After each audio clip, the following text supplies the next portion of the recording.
Bom, vamos lá, gente. Na última videoaula eu falei para vocês do sistema ptolomaico, vocês viram algumas imagens, viram o sistema copernicano, que, como eu falei, é uma mera descrição desse movimento de uma outra perspectiva, no qual a Terra se move. Então o movimento retrógrado dos planetas surgia naturalmente desse modelo. Então, agora vamos falar das leis de Kepler. Kepler foi um matemático que ele trabalhou com um astrônomo chamado Tycho Brahe. Tycho Brahe era um astrônomo da nobreza. Ele era um nobre dinamarquês que possuía terras, possuía riquezas e possuía instrumentos de medida, instrumentos de precisão com que ele fazia suas observações astronômicas. Tycho Brahe era membro da alta nobreza dinamarquesa. Ele tinha na Dinamarca seu observatório com vários instrumentos de muita precisão, e naquela época estava se começando a desenvolver uma precisão muito grande dos instrumentos astronômicos, e por isso se podia ter uma confiança muito grande na precisão dessas medidas, de forma que não restava dúvida de que o modelo de Copérnico precisava se adequar ainda mais às observações, né? Precisava se adequar às observações ainda mais. Então, uma coisa que o Kepler percebeu a partir das observações de Tycho Brahe é que a órbita dos planetas não podia ser perfeitamente circular. O Kepler, ele era matemático e ele era movido por uma ideia de que as formas geométricas possuíam propriedades da natureza, propriedades de simetria quase perfeitas. Então, essa ideia de que as órbitas deveriam ser círculos perfeitos, afinal o círculo é a imagem mais regular de todas. Todos os pontos distam a mesma distância do centro, né? Ele buscava encontrar regularidades desse tipo no movimento dos astros. Entretanto, ele encontra exatamente o oposto, de que esses círculos não são perfeitos. Então ele faz uma modificação no modelo de Copérnico. A modificação que ele faz é de tratar essas órbitas não mais como círculos, mas como elipses. Então, a primeira lei de Kepler é a lei das elipses, que diz que as órbitas dos planetas são elipses com o Sol num dos focos. Se vocês olharem ali na página 151, tem uma tabela com o período de revolução, ou seja, o período para dar uma volta em torno do Sol, né, para cada planeta, em anos terrestres, né, o semi-eixo maior da órbita, e a excentricidade. Tem também um t quadrado sobre r ao cubo, que a gente vai chegar lá ainda, vou explicar até o final da aula. E temos a excentricidade. O que é a excentricidade? Excentricidade é um número que mede o afastamento de uma órbita circular.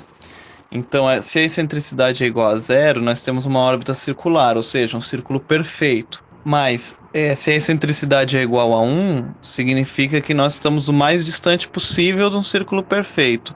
Ou seja, um dos semi-eixos é quase zero e o outro é infinitamente grande. Na idealização, se aproxima de uma reta. E qualquer número entre 0 e 1, nós vamos ter uma elipse. Se vocês forem ver, a excentricidade dos planetas ela é muito pequena. Por isso que se exigiu uma precisão tão grande, um desenvolvimento dos instrumentos de medida tão alta para perceber essa excentricidade, para se perceber que essas órbitas na verdade eram elipses e não círculos. A segunda lei de Kepler a gente chama de lei das áreas. A lei das áreas ela se caracteriza por dizer que o planeta, quando se move ao redor da elipse, ele percorre áreas iguais em tempos iguais. Então, se você sabe que o Sol está num dos focos, você sabe que no momento o Sol está mais perto do planeta, o planeta está mais perto do Sol.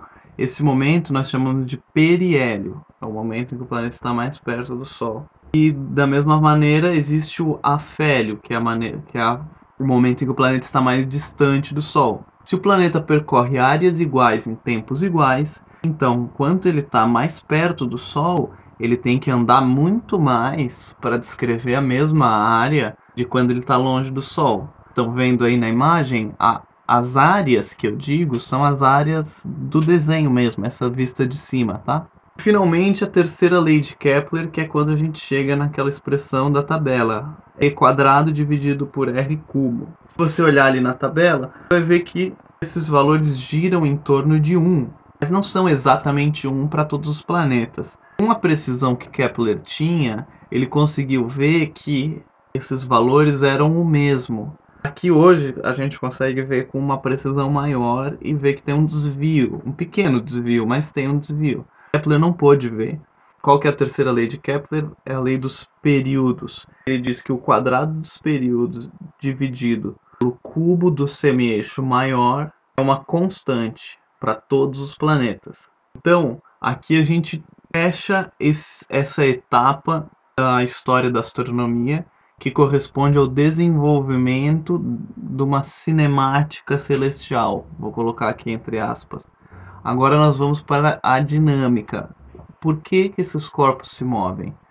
Então, na próxima aula, a gente vai discutir como Newton pegou as leis de Kepler, o sistema de Copérnico, e foi capaz de questionar por que a Lua se move.